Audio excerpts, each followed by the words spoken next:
দমদম ক্যান্টনমেন্টে রেল অবরোধ, শিয়ালদা বনগাঁ বসিরহাট শাখায় থমকে গেল ট্রেন। ঝুঁকি নিয়ে লাইন পারাপারে প্রতিবাদে বিক্ষোভ, পরে পুলিশের আশ্বাসে অবরোধ উঠে যায়।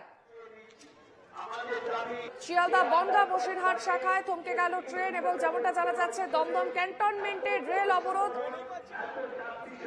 ঝুঁকি নিয়ে লাইন পারাপারের প্রতিবাদে বিক্ষোভ এবং নাগরিক মঞ্চ এই প্রতিবাদে নামেন এবং পরে পুলিশের আশ্বাসে অবরোধ তুলে নেন তারা।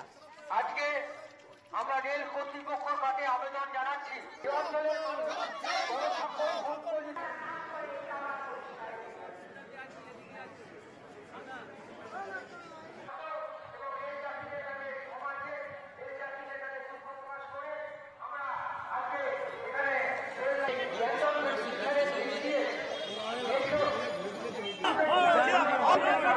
পাবলিকের স্বার্থে অবিলম্বে হচ্ছে না কেন?